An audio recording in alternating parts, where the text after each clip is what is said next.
It's Throwback Thursday right here on the Bridge 99. And we got another guest to check in with. I've been told they're a gospel artist. As a matter of fact, I don't know this artist, but I saw a post with them on social media. Like 20 seconds of the song or 30 seconds of the song I heard. I just know that I liked it. I liked it a lot.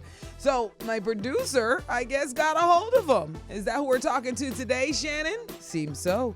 An artist by the name of Coolshade, Orville Coolshade Sutherland. Now that's a Jamaican name. Orville. Now, do you consider yourself a dancehall artist or a gospel artist, or do you even categorize yourself at all? Well, I would more say a hardcore artist. You understand? Hardcore? Yeah, hardcore. So it's gospel, but it's hardcore gospel. Oh, hardcore gospel. Oh, okay. I was about to say, bro, you're not hardcore. So, very much not so. All right, hardcore gospel. I mean, how does, I'm sure you're around other church people. How do they receive when you do music like this? Do they try to tell you to curb it a little bit, or do they actually accept it? Is it well received from, the church side? Well, different church come with different requirements of the gospel music. Why is that? Not every why church is that? would. Why is that? I always wondered, why is that? I mean, being a good human literally has one manual, so why is that? Yeah. Why is that? Well, I just believe that they have not yet crossed over to this era or to this understanding, because it's really the message. Exactly. You understand? The music is for the communication, but then what is being communicated. You understand? Mm-hmm. So the music is really just the medium, or you understand, the means of communicating the message. So if they, and it's okay if they don't get it just yet, because I know they will soon, because a lot of things that they have adapted, it wasn't so in previous years. Why are you so steadfast on doing music this way and putting out gospel music, or edgy gospel music, or edgy, or should I say godly dancehall music? I don't know which way to go, but either way works. Well, for one, I like it, and there's many others out there that like the same. It appeals to me. Not everybody will grab the soul's kind of gospel music. Yeah. You understand? Just the same way not everybody gravitates to soul's music in secular. So it's the same thing. For me, it's not for those who don't like it. It's for those who really love it. I'm sure there's an absolute audience for it, for sure. But I feel like that audience has been separated in the biggest way, because I remember, I'm sorry, I'm a bit older than probably you, but I remember basically, the churches there was an incentive to go to church. Like, if you went to like the youth service, you got to hang out with your friends. You did fun stuff you technically couldn't do at home. I don't see a lot of that side of it, where you get to have some, unity with your peers and stuff like that. I don't see as much of that. Are there still outlets for that, like little events for the young teen Christians and stuff like that? Yeah, well, not as much anymore, right? Not as much, as much. And they wonder why there's not as many in the church, and they wonder why. That was a big part. Like, even if you weren't fully sure if you wanted to be church-like, you wanted to go to these events, so there was still the opportunity to help curb your ways. Hey, Nikki, I just wish a lot of the church community would have been hearing this from you. No, even if they hear it from me, they never want to listen to me. Yeah, but and I wonder why, because this is the same thing we have been saying. Yeah. Growing up, there were a lot more activities that would you understand? Absolute would incentives. Involve everybody. Yeah. So you understand, Mm-hmm. young Christians and young non-Christians. Yep. But no, it's just the church. And they just expect isolation. you to show up and give you their money and give your money to them, and then that's it. No, I mean, if you really want people to support, even when it comes to the church, you still have to appeal to people. You have to appeal to their interests. So what happened to the community organized events where they really went out into the public? Like, I don't see any of that. It's just like, come to this building, give us your tithes or whatever you want to call it, and then go home. So, yeah. Yeah, well, they normally require worship too. Sorry, I haven't been in a while, so I wouldn't know. I'm just Yeah, yeah. But Coolshade is on the line, and you definitely want to change thinking, and you want to change minds.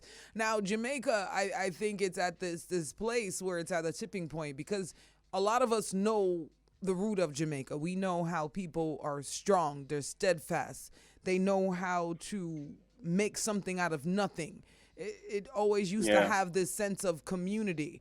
But as times are changing, you're starting to see things change. So for you, talking to other young people, what would you say to the other young people that seem to be going more outside of the culture of Jamaica, I guess, trying to find their way?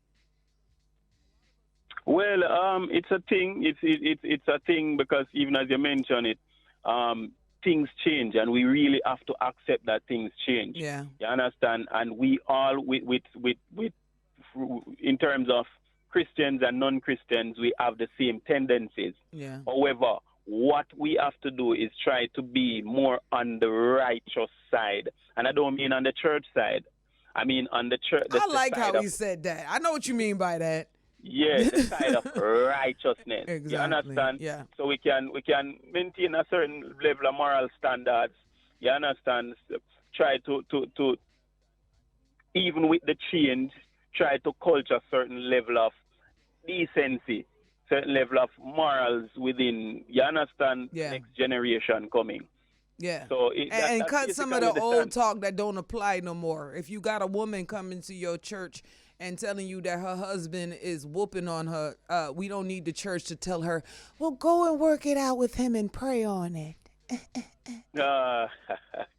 You understand? I'm just saying, there needs to be a big talk between the church and actual just humans, just plain spiritual humans, because there's a big disconnect with what was written by a human, which is full of flaws, and what really is a righteous path towards life, because you should not be accepting any abuse on yourself. That's not a righteous path.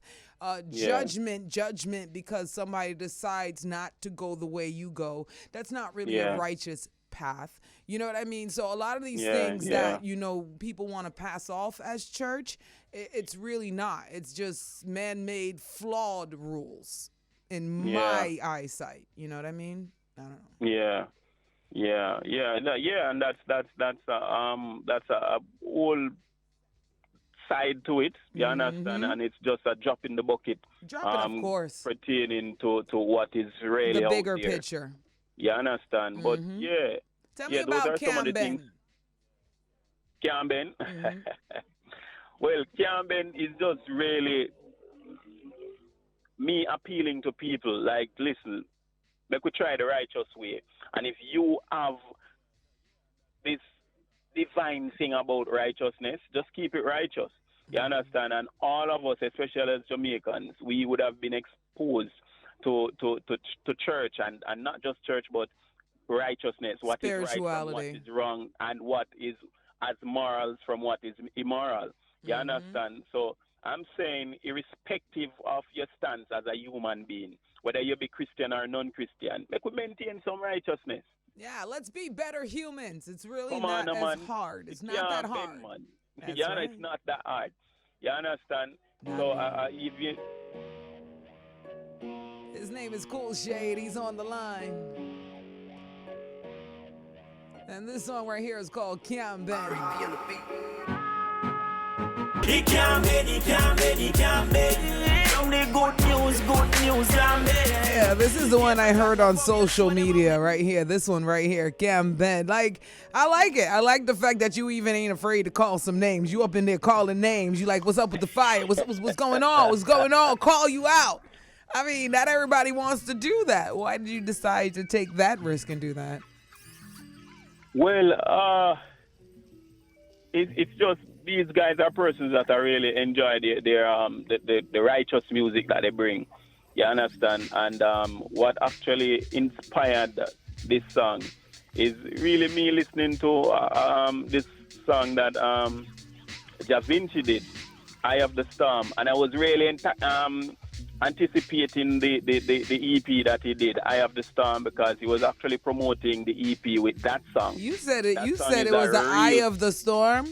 And it's crazy because honestly, when I listen to the beat, what I'm hearing is a Da Vinci, watch your friends where you smoke with and run joke with. That's what I was hearing. I mean, I'm just saying, maybe it's my ear, but I was like, hold on. Now the good news can't be. Hey, It can't be. The good I news can't mean, I'm just saying, I was hearing that. That's what I was hearing. I heard that kind of energy, but I mean, you say Eye of the Storm. That's the one that inspired it. Yeah, because Yeah, as I this was one. saying, Hold I on. was actually- Here we go. This one. Young and grandpa, me know say it's hard when you think about life. No. That's what I'm saying. They're both great songs, but the Eye of the Storm is so much calmer, and the Can't Bend is so much more power behind that one. No, I'm not saying the melody inspired me, the message. Ah, okay. So what happened is I was actually promoting it even on my page and stuff because I was really anticipating it. Yeah. But then, in the midst of him promoting the album with that song, Eye of the Storm, I see him promoting it with another song. I think it was Virgin. And when I heard the lewdness of that song, Yeah, I've never I was played that like, one on the radio. I say, yo, Da Vinci, that can't bend, man. I promote this. I promote this to my listeners who are Christians. Yeah. And if them go on and then them hear on the same album with Eye of the Storm, which is a soulful gospel song, they would hear the same song. On the same album, they would hear the song with the Virgin. I was like, yo, it can't bend, bro. Why?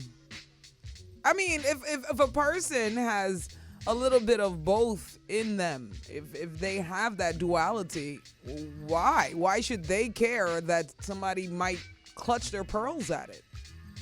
No, it's not. It's not about that, It's just about the message and the division. No, but that's what I get. That's what I'm saying. By making it his problem that you have a few people that might clutch their pearls. Like, I'm not a fan of the Virgin song, but it did super well for him.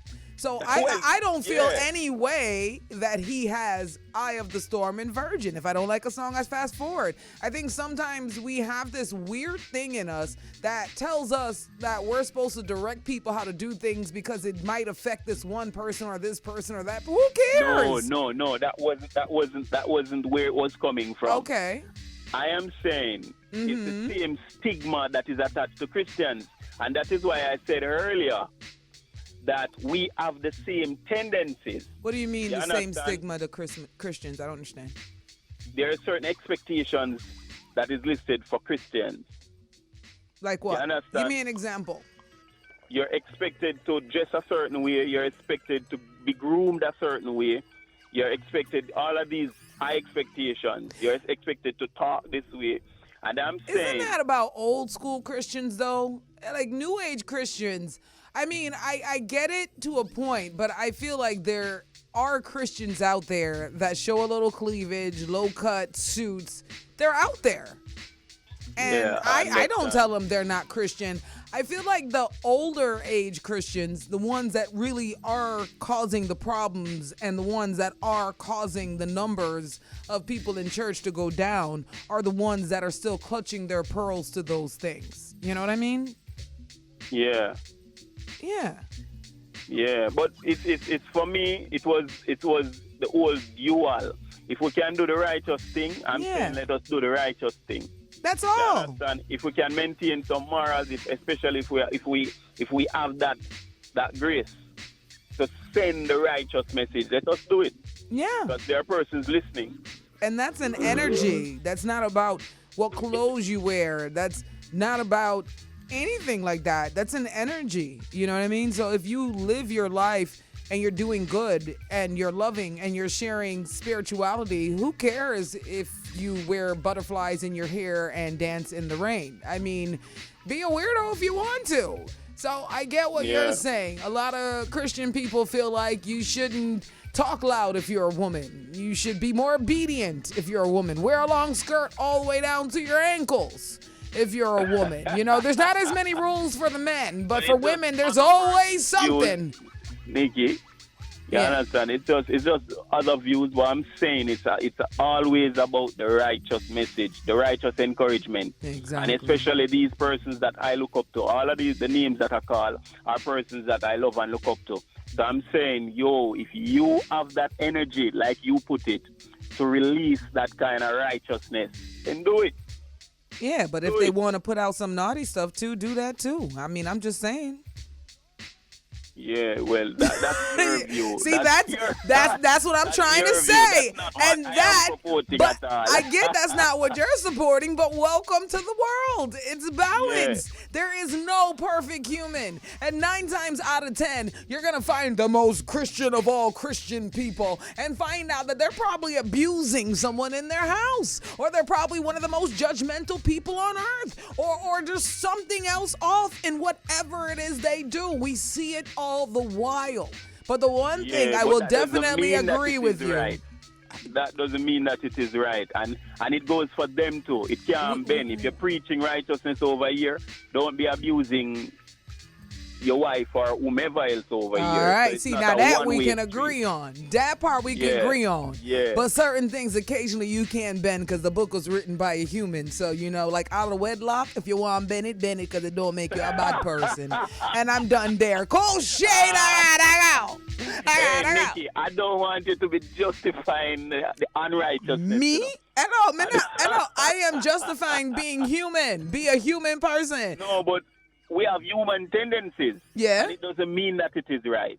And it doesn't mean that it's wrong because it was written by a man. So who to dictate? But there are some things that will cause offenses. And even if it's not in the Bible. If you sleep out of wedlock, who you offending?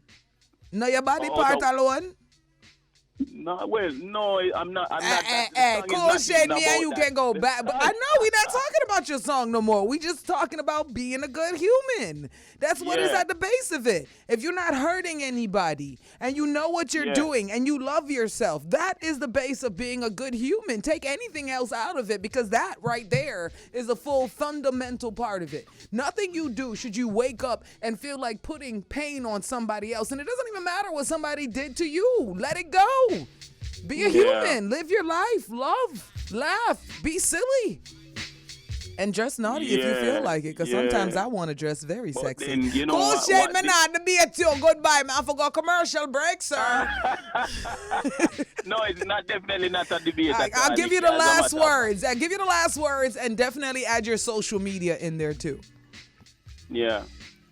All right. Well, you can definitely find the music on Orville Sutherland official on YouTube. You understand? And by all means, I want you to remember that I'm a people person. We understand people. We love people. You understand? Mm-hmm. And my desire is for people to live as peaceably as they can with each other.